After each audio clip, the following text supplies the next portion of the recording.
Hello बच्चों, नमस्ते। कैसे हैं आप सभी? उम्मीद है शानदार होंगे और शानदार तरीके से अपनी पढ़ाई को कर रहे होंगे। बच्चों, मैं आपका भाई नीरज यादव स्वागत करता हूं आपके अपने परिवार तैयारी विद नीरज में। बच्चों, जैसा कि आपने लास्ट क्लास में एग्जाम्पल नंबर 1 और एग्जाम्पल नंबर 2 देख लिया था। एग्जाम्पल नंबर 1 में हमको कुछ कथन दिए गए हैं, उन कथन के कारण बताने थे और क्यों सत्य है क्यों असत्य है ये बताना था। आगे के कुछ उदाहरण नंबर 2 में जो हमको दे रखा था वो परिमेय संख्याएं निकालनी थी और मैंने आपको बताया था किन्हीं भी दो परिमेय संख्याओं के मध्य में अनंत परिमेय संख्याएं होती हैं। तो बच्चों, उदाहरण हो गए थे। आज हम लोग को एक्सरसाइज करना है, तो हम लोग का एक्सरसाइज 1.1 है और हम लोग 1.1 का फर्स्ट क्वेश्चन देख रहे हैं। क्वेश्चन देखिए, कह रहा है क्या शून्य एक परिमेय संख्या है? क्या इसे आप p बाई क्यू के रूप में लिख सकते हैं जहां p तथा q पूर्णांक है तथा q does not equal to 0 है। मैंने आपको कंडीशन बता रखी है। अगर कोई संख्या परिमेय संख्या है तो उसकी कंडीशन क्या होगी वो मैं आपको पहले ही बता रखा हूं। परिमेय संख्या होने की कंडीशन क्या है बच्चों? कोई भी संख्या परिमेय संख्या हो, नंबर हमारा रेशनल नंबर हो, उसकी कंडीशंस क्या है? कंडीशंस 3 कंडीशंस हैं। फर्स्ट कंडीशन है बच्चों की p बाई क्यू के फॉर्म में होना चाहिए। सेकंड कंडीशन है बच्चों की q does not equal to 0 होना चाहिए। थर्ड कंडीशन है बच्चों की p तथा q पूर्णांक होने चाहिए। p तथा q पूर्णांक होने चाहिए। ये 3 कंडीशंस अगर नंबर फॉलो करता है तो नंबर मेरा रेशनल नंबर होगा। ये 3 कंडीशंस फॉलो अगर कर रहा है तो इन 3 कंडीशंस को नंबर को फॉलो करना चाहिए। अब क्वेश्चन हमसे एक ही चीज पूछ रहा है। क्वेश्चन हमसे कह रहा क्या शून्य एक परिमेय संख्या है? क्या इसे आप p बाई क्यू के फॉर्म में लिख सकते हैं? पहली कंडीशन p बाई क्यू है, पहली कंडीशन p बाई क्यू बोल रहा है। कह रहा जहां p तथा q पूर्णांक हो, p तथा q पूर्णांक होने चाहिए। कह रहा q does not equal to 0 होना चाहिए, q does not equal to 0 होगा। बच्चों देखिए, हमने शून्य लिख लिया और शून्य को हम परिमेय संख्या के रूप में लिखने का प्रयास कर रहे हैं।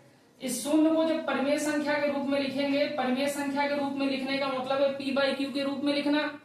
तो शून्य को 0/1 लिखा जा सकता है, तो आप कहेंगे बिल्कुल लिखा जा सकता है। अब बच्चों, मैंने जब आपको पूर्णांक बताए थे तो मैंने कहा था शून्य भी एक पूर्णांक है और एक भी एक पूर्णांक है। तो पहली कंडीशन हमारी फुलफिल हो रही है, p बाई क्यू के फॉर्म में है, आप कहेंगे बिल्कुल है। सेकंड कंडीशन हमारी कह रहा है कि q does not equal to 0 है। q के प्लेस पे हमारा 1 आ गया है, 0 है नहीं, तो q does not equal to 0 भी हो गया। थर्ड कंडीशन हमसे कह रहा p तथा q पूर्णांक होने चाहिए। शून्य भी बच्चों एक पूर्णांक है और एक भी एक पूर्णांक है, तो हम कह सकते हैं कि p और q हमारे पूर्णांक भी हैं। तो यानी कि परिमेय संख्या की तीनों कंडीशंस को, फर्स्ट कंडीशन जो हमारी p बाई क्यू की है उसको भी फॉलो कर रहा, second condition q does not equal to 0 है उसको भी फॉलो कर रहा है और थर्ड कंडीशन हमारी p तथा q पूर्णांक होने चाहिए, इस कंडीशन को भी फॉलो कर रहा है। और अगर कोई भी नंबर तीनों कंडीशंस को फॉलो करता है तो नंबर हमारा परिमेय संख्या होता है, रेशनल नंबर होता है। तो बच्चों, शून्य हमारी तीनों कंडीशंस को फॉलो कर रहा है, तो हम लिखेंगे, पूछ रहा है क्या शून्य परिमेय संख्या है, तो लिखेंगे हाँ शून्य परिमेय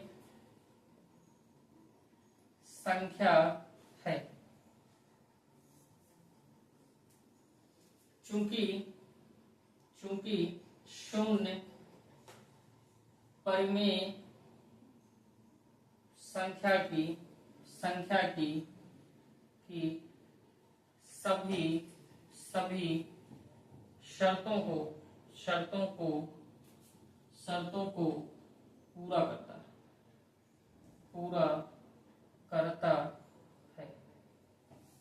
तो बच्चों, हमेशा ध्यान रखिएगा कि शून्य आपकी कैसी संख्या होती है? परिमेय संख्या। तो फर्स्ट क्वेश्चन यही है बच्चों, ये फर्स्ट क्वेश्चन आपका हो गया, इसको आप नोट डाउन कर लीजिए। मैं सेकंड क्वेश्चन आपको लिख दे रहा हूं, इसको आप लोग फटाफट नोट डाउन करिए।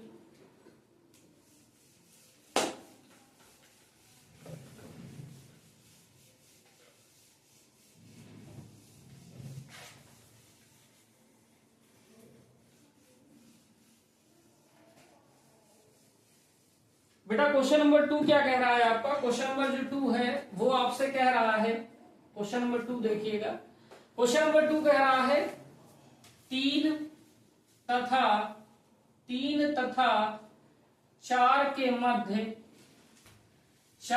मध्य या आप कह सकते हो बीच 6 परिमेय संख्याएं ज्ञात कीजिए।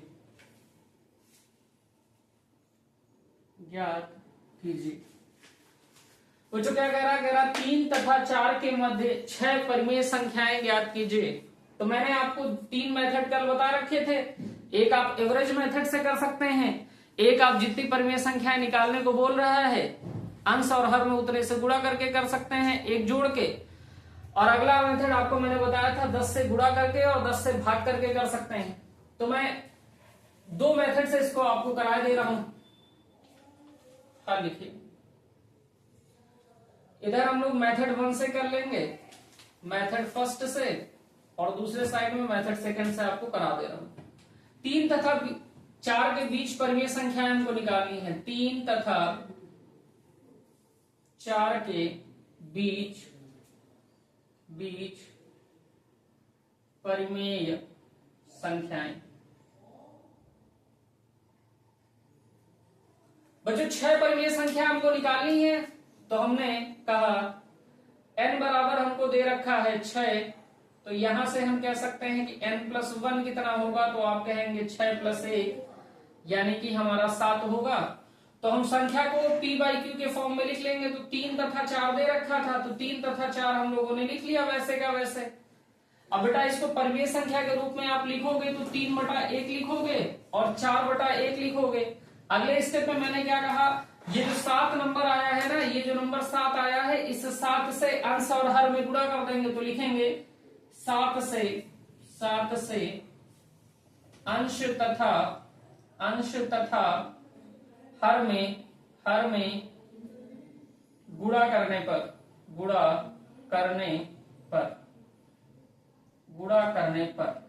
जब गुणा करोगे बेटा तो 3/1 तो पहले से लिखा ही है, तथा 4/1 हो गया। अब गुणा करना है अंश में बेटा 7 से गुणा करोगे तो बटा 7 गुणे 7 हो गया। हर में 7 से गुणा करोगे तो 7 हो गया। 4 में 7 से गुणा करोगे तो 7, 4 गुणा 7 हो गया, और यहाँ पे बेटा गुणा 7 हो गया। तो जैसे इस 3 का 7 में गुणा कर दोगे तो आपका 21 हो जाएगा, और बटे कितना हो जाएगा, 7 का नाम 7 हो गया। तथा 4 का 7 में गुणा करोगे तो 28 आपका हो जाएगा, और जैसे ही 7 में 1 का गुणा करेंगे तो आपका 7 हो जाएगा। तो बच्चों हमारी जो संख्या आ गई वो 21/7 हो गई और 27/8 हो गई। तो इनका जो डिफरेंस होगा वही हमारी परिमेय संख्याएं होंगी। तो हम लोग को निकालना था 3 तथा 4 के बीच परिमेय संख्या है। तो 3 तथा 4 के बीच जो परिमेय संख्याएं आ जाएंगी वो क्या आ जाएंगी, 22/7 आपका आ जाएगा, 23/7 आ जाएगा, 24/7 आपका हो जाएगा, 25/7 आपका हो जाएगा, 26/7 आपका हो जाएगा, 27/7 हो जाएगा। तो ये जो परिमेय संख्याएं आपने निकाल ली हैं, यही परिमेय संख्याएं आपकी जो हैं 3 तथा 4 के बीच की परिमेय संख्याएं हैं। अब मेथड नंबर 2 से आप देख लीजिए, मेथड नंबर 2 से आप देख लीजिए, मेथड 2 से देख लीजिए, सेकंड मेथड से देख लीजिए। मेथड 2 में मैंने आपसे कहा कि सवाल सेम लिखना पड़ेगा आपको। 3 तथा 4 के मध्य परिमेय संख्याएं। बच्चों करना क्या है आपको, पहले सबसे पहला काम करना है, इसको परिमेय संख्या के फॉर्म में लिखना है। तो 3 को हम लोग क्या liख लेंगे, 3/1 लिख लेंगे। 4 को हम लोग क्या लिख लेंगे, 4/1 लिख लेंगे। अब बच्चों क्या करेंगे, 10 से अंश तथा हर में गुणा करने पर 10 से आपको अंश में भी गुणा करना है और 10 से आपको हर में भी गुणा करना है। जब 10 से आप गुणा करोगे तो क्या आ जाएगा, 3/1 आपका लिखा ही है। 10 से आपने अंश में गुणा किया है, 10 से आपने हर में गुणा किया है, तथा 4/1 है, 4 में आपने 10 से गुणा किया है और 1 में भी 10 से गुणा किया है। तो आप भिन्नों को गुणा करना जानते हैं कि अंश का अंश में गुणा हो जाता है, हर का हर में गुणा हो जाता है। तो 3 का 10 में गुणा करेंगे तो 30 हो जाएगा बेटा, 1 का 10 में गुणा करेंगे तो 10 हो जाएगा, तथा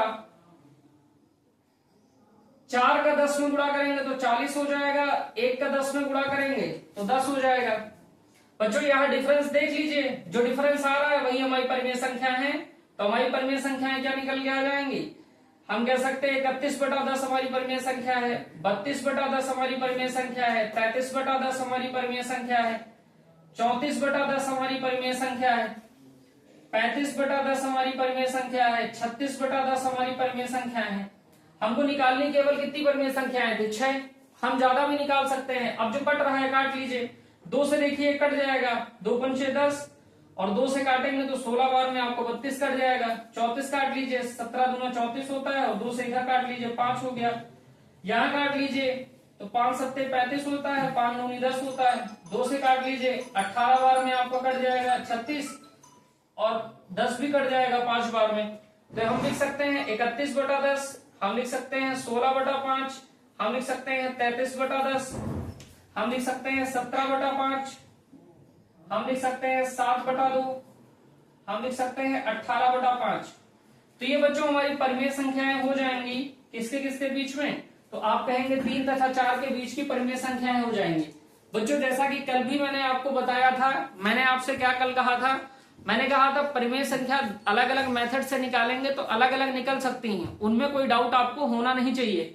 जैसे यहाँ पे देखिए अलग निकल के आई है, यहाँ पे देखिए अलग निकल के आई है, लेकिन इस चीज का आप हमेशा ध्यान रखेंगे, जब भी आप वैल्यू को डिवाइड देंगे, वैल्यू को आप डिवाइड देंगे डेसिमल फॉर्म में लिखेंगे तो डेसिमल फॉर्म जो आपका आएगा वो 3-4 के बीच में ही रहेगा, और यहाँ भी 3-4 के बीच में ही आपका रहेगा।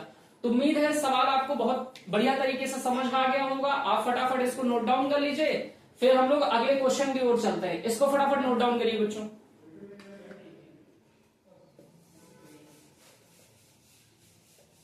उम्मीद है बच्चों इसको आपने नोट डाउन कर लिया होगा। अब हम लोग करेंगे थर्ड क्वेश्चन को।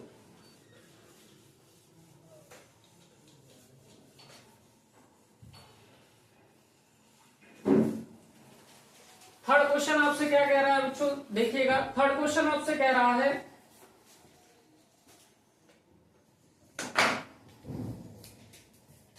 आपसे जो बच्चों कह रहा 3/5 तथा 4/5 के मध्य या बीच 5 परिमेय संख्याएं ज्ञात कीजिए। सवाल क्या कह रहा है आपसे, प्रश्न जो आपका थर्ड है वो क्या आपसे कह रहा वो चीज समझिए। कह रहा 3/5 तथा 4/5 के मध्य 5 परिमेय संख्याएं ज्ञात कीजिए। बच्चों इस सवाल को भी हम लोग हल करेंगे। हल लिखिए, अब तो आप एक्सपर्ट हो चुके हैं बीच की परिमेय संख्याएं निकालने के लिए। मैंने कहा मेथड 1 लगाइए इस पे, मेथड 1 लगाइए इस पे। मेथड फर्स्ट लगाएंगे तो क्या करना है आपको, सबसे पहले तो संख्याएं लिख लेनी है जिनके जिनके बीच आपको निकालनी है। तो 3/5 तथा 4/5 के बीच परिमेय संख्याएं निकालनी है आपको। बच्चों हमारे पास n जो दे रखा है वो कितना दे रखा है 5, क्योंकि n जितनी परिमेय संख्याएं देने को लिखने को कहेगा वही परिमेय संख्याएं हमारी n है। हमको निकालना क्या है, n+1 निकालना है। तो n+1 आप निकालेंगे तो 5 हो गया, प्लस का 1 हो गया 6। हम क्या करेंगे कि हमारे पास 3/5 दे रखा है तथा 4/5 दे रखा है, तो हमको क्या करना है, इस 6 से हम कहेंगे 6 से अंश तथा हर में गुणा करने पर बेटा यहां से क्या आ जाएगा, 3/5 हमारी संख्या है, इसमें अंश में भी 6 से गुणा करना है और हर में भी 6 से गुणा करना है, तथा 4/5 हमारी संख्या है, अंश में भी 6 से गुणा करेंगे और हर में भी 6 से गुणा करेंगे। तो जैसे ही 6 से गुणा करेंगे 3 में तो आपका 18 हो गया, और 6 से आप 5 में गुणा कर देंगे तो आपका 30 हो जाएगा, तथा 6 से आप 4 में गुणा करेंगे तो 24 हो जाएगा, और 5 में गुणा करेंगे तो आपका 30 हो जाएगा। तो हमको कितनी परिमेय संख्याएं निकालनी है बेटा 5। यहाँ पे देखिए क्लियरली अब डिफरेंस दिख रहा है ना ये मल्टीप्लाई इसीलिए किया जाता है क्लियर डिफरेंस हमको दिख पाए। अब देखिए हम क्या कह सकते हैं, इनके बीच जो परिमेय संख्याएं हैं वो 19/30 हो जाएगी, 20/30 हो जाएगी, 21/30 हो जाएगी, 22/30 हो जाएगी, 23/30 हो जाएगी। हमको आगे निकालने की जरूरत ही नहीं, हमसे 5 पूछ रहा है, 5 निकाल लेंगे। अब इसको सरल भिन्न में लिखना चाहें तो आप भिन्न में लिख लीजिए, 10 से काट लीजिए, 10 दूनी 20 हो गया और 10 3 30 हो गया। इसको बेटा 2 से काट लीजिए, 11 बार कट जाएगा और ये 15 बार कट जाएगा। ठीक है ना बच्चों, इसको काटना है तो आप काट लीजिए, 3 से काट लीजिए, 7 बार कट जाएगा और ये कट जाएगा 10 बार। तो हम क्या लिख सकते हैं बच्चों, इसको हम लोग 19/30 लिख सकते हैं, इसको 2/3 लिख सकते हैं, इसको 3/10 लिख सकते हैं, सॉरी 3/10 नहीं 7/10। इसको हम लोग लिख सकते हैं 11/15, इसको हम लोग लिख सकते हैं 23/30। तो ये हमारी परिमेय संख्याएं बच्चों हो जाएंगी। अब इधर हम लोग सेकंड मेथड से कर लेते हैं, मेथड नंबर सेकंड से कर लीजिए, सेकंड मेथड से आप कर लीजिए। इधर सेकंड मेथड से मैंने क्या कहा, आपको लिखना सेम क्वेश्चन है, क्वेश्चन 11 3/5 तथा 4/5 के मध्य परिमेय संख्याएं, मध्य परिमेय संख्याएं। बच्चों ने आपसे क्या कहा, संख्या आपको लिख लेनी है, तो 3/5 दे रखा है तथा हमारे पास कितना दे रखा है 4/5। अब हमको अंश और हर में काहे से गुणा कर देना है, अंश तथा हर में 10 से गुणा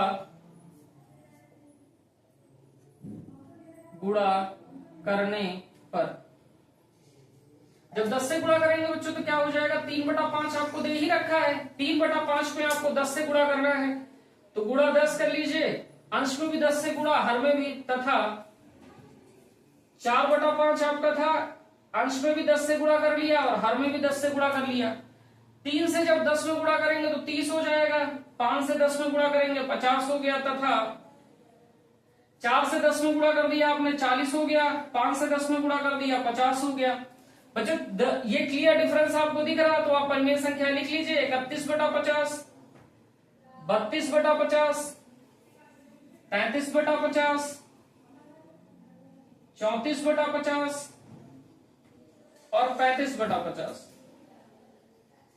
अब जो कट जा रहे हैं उनको काट लीजिए, इसको काट लीजिए बेटा 2 से, तो 16 बार कट जाएगा और ये 25 बार कट जाएगा, 17 बार में ये कट जाएगा और ये 25 बार में कट जाएगा। 5 से काट लीजिए, 5 7 35 हो गया, 5 9 50 हो गया। तो संख्या कितनी आ गई बेटा, 31/50 एक परिमेय संख्या, दूसरी हमारी 16/25 आ गई, 33/50 हो गई, 17/25 हो गई और बेटा 7/10 हो गई। मैंने आपको पहले सवाल में इसके पहले ही बता रखा है कि अलग अलग मेथड से करेंगे तो अलग अलग परिमेय संख्याएं आ सकती हैं, उसमें कहीं भी कोई समस्या नहीं है। तो इस मेथड से आपने किया तो ये परिमेय संख्याएं निकल के आई हैं, यही आपका उत्तर हो गया। और इस मेथड से करेंगे तो आपका यही उत्तर हो जाएगा, यही आपका उत्तर हो गया। बच्चों ये क्वेश्चन नंबर आपका 3 हो गया है। अब आप लोग देखिए क्वेश्चन नंबर 4 को, क्वेश्चन नंबर 4 को देखिए। तो देखिए क्वेश्चन नंबर 4 क्या कह रहा, नीचे दिए गए कथन सत्य हैं अथवा असत्य कारण के साथ अपने उत्तर दीजिए। पहला प्रश्न 4 में हमारे 3 खंड दे रखे हैं, तीनों खंड करने हैं। कह रहा प्रत्येक प्राकृत संख्या एक पूर्ण संख्या होती है। तो पहले खंड को देखिए, हम लोग फर्स्ट पार्ट का कर रहे हैं। कह रहा प्रत्येक प्राकृत संख्या एक पूर्ण संख्या होती है। तो हम लोग प्राकृत संख्या लिख लेते हैं कि ये हमारी प्राकृत संख्या हो गई, प्राकृत संख्या। नेचुरल नंबर कैपिटल एन से डिनोट करते हैं। ये कहां से कहां तक होती हैं, तो 1, 2, 3, 4 एंड सो ऑन इनफाइनाइट।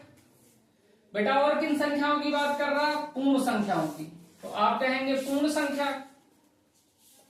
यानी कि बच्चों होल नंबर कहां से स्टार्ट होते हैं, 0, 1, 2, 3, 4 एंड सो ऑन इनफाइनाइट। हमसे कह रहा प्रत्येक प्राकृत संख्या एक पूर्ण संख्या होती है। बच्चों कह रहा क्या प्राकृत संख्याएं पूर्ण संख्याएं होती हैं। आप यहां से समझने का प्रयास करिए कि यहां 1 है, 2 है, 3 है, 4 है, 5 है एंड सो ऑन इनफाइनाइट है। तो हम लोग इसको ऐसे भी तो लिख सकते हैं कि 0, नेचुरल नंबर, यानी 0 और नेचुरल नंबर के समूह को ही तो हम पूर्ण संख्याएं कहेंगे। तो हम कहेंगे कि सारी की सारी जो प्राकृत संख्याएं हैं वो पूर्ण संख्याओं में तो होती ही होती हैं। तो हम कहेंगे ये कथन हमारा क्या हो जाएगा, सत्य हो जाएगा। और कह रहा साथ में हमको कारण भी बताना है, तो कारण हमारा क्या है कि सभी प्राकृत संख्याएं पूर्ण संख्याओं में संग्रहित होती हैं, या पूर्ण संख्याओं के संग्रह में समस्त प्राकृत संख्याएं पाई जाती हैं। कारण में आप लिख दीजिए, कारण में कि सभी प्राकृत संख्याएं सभी प्राकृत संख्याएं पूर्ण संख्याओं के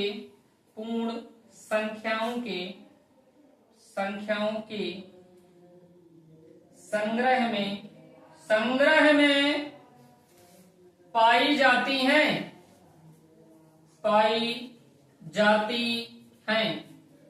तो बच्चों ये फर्स्ट पार्ट था। तो हमारा जो स्टेटमेंट है वो कैसा है, तो आप कहेंगे कथन हमारा जो दिया गया कथन है वो सत्य है। हमसे कह रहा था कि प्राकृत संख्याएं पूर्ण संख्याएं होती हैं, तो बिल्कुल यहां से प्रूफ हो रहा है कि बच्चों जो भी हमारी प्राकृत संख्याएं हैं वो पूर्ण संख्याएं होती हैं। अब इसको नोट डाउन कर लीजिए और सेकंड पार्ट इसका देखिए बच्चों, इसको आप नोट डाउन करिए।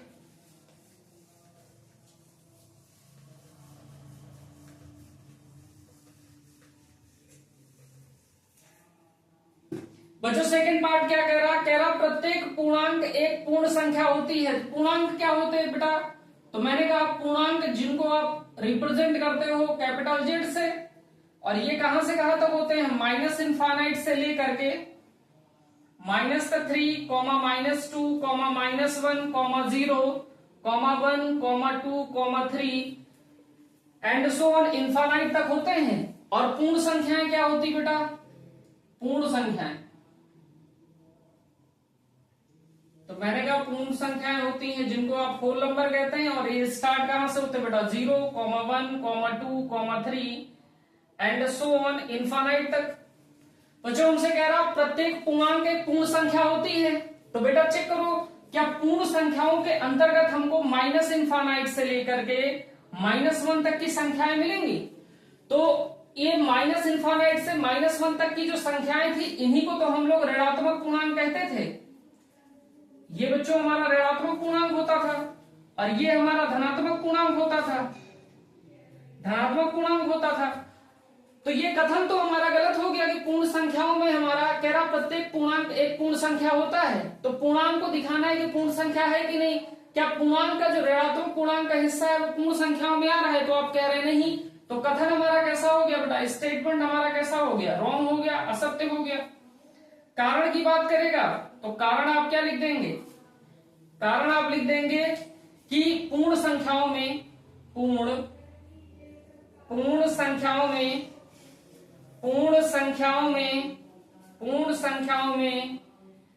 ऋणात्मक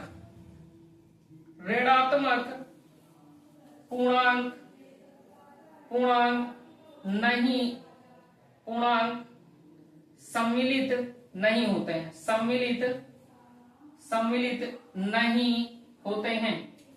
सम्मिलित नहीं होते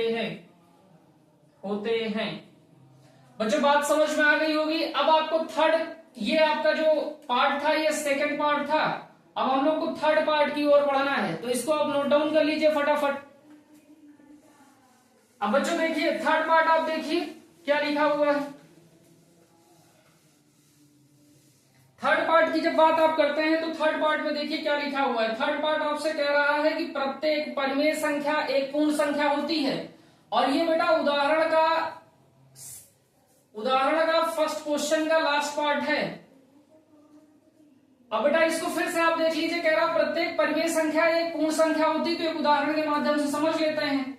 जैसे आपने उदाहरण ले लिया बच्चों, उदाहरण आपने ले लिया 4/5, तो 4/5 आपकी संख्या जो है, ये जो संख्या है ये परिमेय संख्या है, लेकिन बच्चों ये पूर्ण संख्या नहीं है। तो जब ये परिमेय संख्या है और हमसे कह रहा प्रत्येक परिमेय संख्या क्या पूर्ण संख्या होती है, तो हम कहेंगे नहीं है, यानी ये कथन हमारा कैसा हो गया, असत्य हो गया। ये कथन कैसा हो गया, असत्य हो गया। सेकंड चीज बेटा, पूर्ण संख्याओं में आता कौन कौन है, तो आप कहेंगे पूर्ण संख्याओं में पूरी की पूरी संख्याएं आती हैं, यानी बिना दशमलव वाली संख्याएं, और यहां पे देखेंगे तो दशमलव आ ही रहा है ना। तो इस बात का ध्यान रखेंगे बच्चों। ये एक्सरसाइज आज आपकी खत्म हो जाती है, एक्सरसाइज आपकी कंप्लीट हो जाती है। तो आगे की एक्सरसाइज में कल उदाहरण और एक्सरसाइज लेके मैं आपके सामने उपस्थित होऊंगा। तब तक के लिए जय हिंद।